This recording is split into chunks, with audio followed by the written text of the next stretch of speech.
L Cucuy Tony Ferguson is back और 41 years की age में फाइनली टोनी फर्ग्यूसन एक लेजेंड चैंपियनशिप बेल्ट को विन कर गया है। और इससे खुशी वाली बात और क्या हो सकती है कि टोनी फर्ग्यूसन 41 इयर्स ओल्ड अपनी 8 फाइट की लूजिंग स्ट्रीक को ब्रेक करके चैंपियनशिप बेल्ट को विन कर गया है। बहुत ज्यादा मजा आया इसको देखकर और to be honest nobody cares की अर्ली स्टॉपेज था क्योंकि हर कोई खुश है टोनी फर्ग्यूसन को विन करता हुआ देखकर। मेरे लिए मिसफिट्स का ये बेस्ट कार्ड था अभी तक का, जहां पर टॉप में सारे एक्स यूएफसी फाइटर्स ने फाइट की है। मेन इवेंट में हम देखते हैं कि डैरेन टिल ल्यूक रॉकहोल्ड को कंप्लीटली आउट कोल्ड कर देता है और इस बार ल्यूक रॉकहोल्ड और भी ज्यादा ब्रूटल वे से नॉकआउट हुआ है। वेरेस इसी के साथ डिलन डेनिस इतने सालों के बाद एक फाइनली फाइट को विन कर गया है, वो भी बस 15 सेकंड्स में। अब मिसफिट्स का ये वाला कार्ड मैं लाइव तो नहीं देख पाया, बट जस्ट अभी मैंने ये वाली फाइट्स को देखा है और बाकी फाइट्स का मुझे नहीं पता, बट ये टॉप वाली फाइट्स बैड एस थी सारी और मजा आ गया इनको देखकर। तो स्टार्ट करते हैं मेन इवेंट फाइट से, जहां पर Darren Till completely smokes Luke Rockhold और राउंड 3 में डैरेन टिल ल्यूक रॉकहोल्ड को ब्रूटली नॉकआउट कर देता है। अब नॉकआउट से पहले शायद से ल्यूक रॉकहोल्ड 2 से 3 बार नॉकडाउन हुआ है और हर बार वो डैरेन टिल के सेम पंच से नॉकडाउन हुआ, क्योंकि एक चीज जो ल्यूक रॉकहोल्ड अपनी पूरी फाइटिंग गेम में नहीं सुधार पाया, यूएफसी उठा लो या फिर अब मिसफिट्स बॉक्सिंग उठा लो, तुम हर बार देख सकते हो कि ल्यूक रॉकहोल्ड अपने राइट गार्ड को नीचे कर देता है, यानी कि उसका राइट हैंड कभी भी उसकी चिन के पास नहीं होता बल्कि बेली के पास होता है। और क्योंकि डैरेन टिल का मेन पंच ही उसका लेफ्ट पंच है, तो जितना भी ये मैच चला है इसमें पूरी ओपनिंग मिली है डैरेन टिल को ये लेफ्ट स्ट्रेट पंच को लैंड करने की, और इसीलिए हम देखते हैं कि डैरेन टिल ल्यूक रॉकहोल्ड को डोमिनेट करता है। जब भी ल्यूक रॉकहोल्ड अपने राइट गार्ड को नीचे करके डैरेन टिल के पंच को खा रहा था, तो मेरे दिमाग में माइकल बिस्बिंग की फाइट चलने लग पड़ी थी, जहां पर माइकल बिस्बिंग भी सेम ही वे से ल्यूक रॉकहोल्ड को नॉकआउट करता है।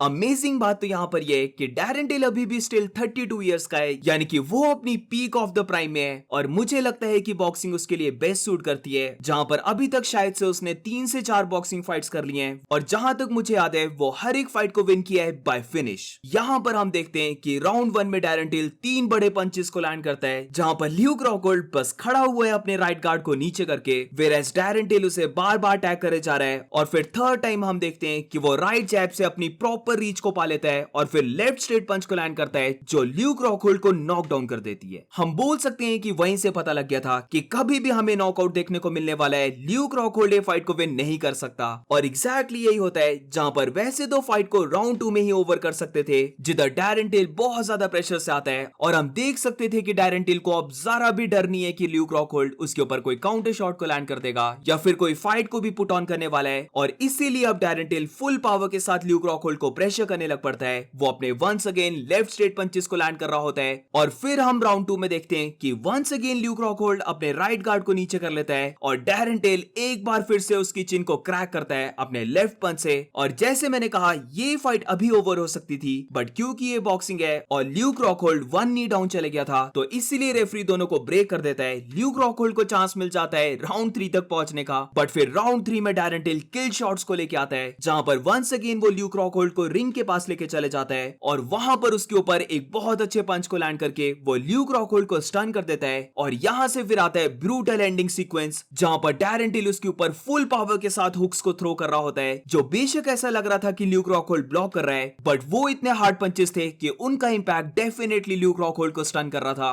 और फिर इन्हीं सब के बीच में इस बार जो डैरेन टिल ने लेफ्ट पंच को कनेक्ट किया चिन पर, वो ल्यूक रॉकहोल्ड को कंप्लीटली आउट कोल्ड कर देती है। और इस बार हम देखते हैं कि जब वो नीचे पड़ा हुआ है तो उसकी लेग भी फोल्ड हो गई है, और ऐसे जब भी कोई फाइटर पड़ता है तो वी नो कि वो फाइटर ब्रूटली नॉकआउट हुआ है। तो यहाँ पर डैरेन टिल ल्यूक रॉकहोल्ड को बहुत बुरे तरीके से नॉकआउट कर देता है, और ये हम बोल सकते हैं कि इंक्लूडिंग यूएफसी ल्यूक रॉकहोल्ड अभी तक सबसे ब्रूटली नॉकआउट हुआ है। तो डैरेन टिल का हम बोल सकते हैं कि वो बॉक्सिंग के लिए ही बना है या फिर इसी ऑर्गेनाइजेशन मिसफिट्स बॉक्सिंग के लिए ही बना है। वेयरएज ल्यूक रॉकहोल्ड की बात करें तो मेरी ओपिनियन में उसे वापस चले जाना चाहिए कराटे कॉम्बैट में, जहां पर मैंने उसकी वहां पर फाइट्स देखी हैं। उसने एक ह्यूज अपसेट किया था, क्योंकि वहां पर वो अपनी किक्स को थ्रो कर सकता है, और यही ल्यूक रॉकहोल्ड की सबसे बड़ी स्ट्रेंथ है। और अब बात करते हैं टोनी फर्ग्यूसन और सॉल्ट पापी की फाइट के बारे में, जहां पर कम ऑन गाइस 6 सालों के बाद टोनी फर्ग्यूसन जीता है, 41 इयर्स की एज में टोनी फर्ग्यूसन जीता है, और वो भी अपनी 8 फाइट लूजिंग स्ट्रीक को ब्रेक करके। इंटरम चैंपियन को हटा दें तो यूएफसी में टोनी फर्ग्यूसन चैंपियन नहीं बन पाया, बट अब फाइनली वो अपनी ड्रीम को अचीव कर चुका है, जहां पर वो एक प्रॉपर चैंपियन बन चुका है। और विन के बाद हम देख भी सकते थे कि टोनी टोनी फर्ग्यूसन रोने लग पड़ता है तो इससे पता चलता है कि ये विन उसके लिए कितनी ज्यादा मैटर करती थी।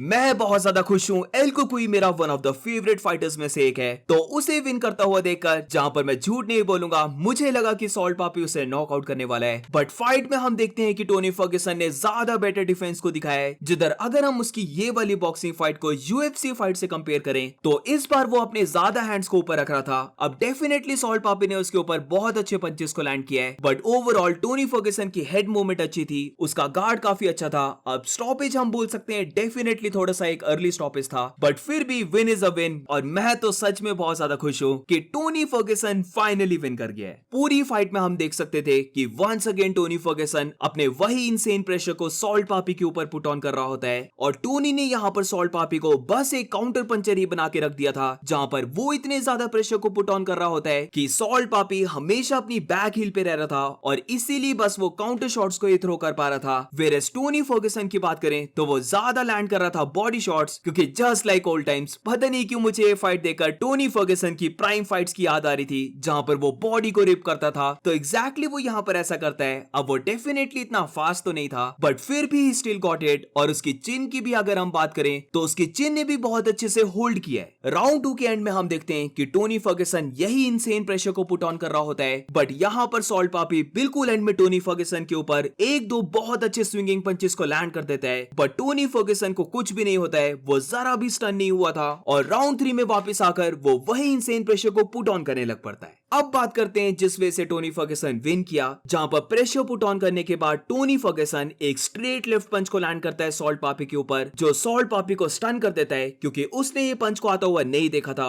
और यहां से फिर टोनी फर्ग्यूसन ड्रैग करता है सॉल्ट पापी को रिंग के कॉर्नर में और वहां पर टोनी फर्ग्यूसन पूरा ही ऑल आउट चले जाता है, जहां पर वो left punch, right punch, uppercut, left punch, full on अपने सारे पंचेस को लैंड करने लग पड़ता है, वो भी बहुत ज्यादा स्पीड में, जिसकी वजह से हम देखते हैं कि सॉल्ट पापी को कवर अप करना पड़ता है और यहां पर रेफरी को लगता है कि सॉल्ट पापी बहुत ज्यादा रॉक हो गया है और इसीलिए वो फाइट को ओवर कर देता है। अब क्या ये अर्ली स्टॉपेज था? तो ऑफ कोर्स ये अर्ली स्टॉपेज था। पहले तो रेफरी को यहां पर फाइट स्टॉप ही नहीं करनी चाहिए थी, बट अगर वो फाइट को डिसाइड भी करता है स्टॉप करने की तो उसे सॉल्ट पापी को वो 8 काउंट देना चाहिए था, बट वो ऐसा नहीं करता है, वो डायरेक्टली फाइट को ओवर कर देता है। बट टू बी ऑनेस्ट, जैसे मैंने कहा, नोबडी इज कंप्लेनिंग, क्योंकि इतने सालों के बाद हम टोनी फर्ग्यूसन को फाइनली विन करता हुआ देख रहे हैं और अब वो बन चुका है एक प्रॉपर चैंपियन। तो बहुत ही amazing win by Tony Ferguson, सच में मेरा दिन बन चुका है। अब जल्दी से अगर डिलन डेनिस और वॉरेन स्पेंसर की बात कर लेते हैं, तो क्योंकि ये एक प्रॉपर एमएमए फाइट थी जहां पर डिलन डेनिस फाइनली अपने बीजीजे स्किल्स को दिखाता है और वो फाइट को बस 15 सेकंड में फिनिश कर देता है। एमएमए कम्युनिटी में हम बोल सकते हैं कि डिलन डेनिस को बेसिकली एक क्लाउन की तरह माना जाता है, जिसके पास बहुत ज्यादा टैलेंट था बट फिर वो कम्पीट ही नहीं किया, उसने बस कंट्रोवर्सीज की हैं, तो इसीलिए उसे हर कोई क्लाउन मानता है। बट अब फाइनली उसने एक एमएमए फाइट को कर लिया है जहां पर ऑल्दो उसके फाइटर को जरा भी एमएमए करना नहीं आता है, वो बस एक बॉक्सर है, बट फिर भी जिस वे से डिलन डेनिस ने विन किया है ये प्रूव करता है कि डिलन डेनिस के पास स्टिल बहुत अच्छे बीजेजे के स्किल्स हैं, जहां पर वो एकदम नेक को स्नैच करके 15 सेकंड में फाइट को ओवर कर देता है। अब इन 15 सेकंड्स में बस 2 पंचेस लैंड हुए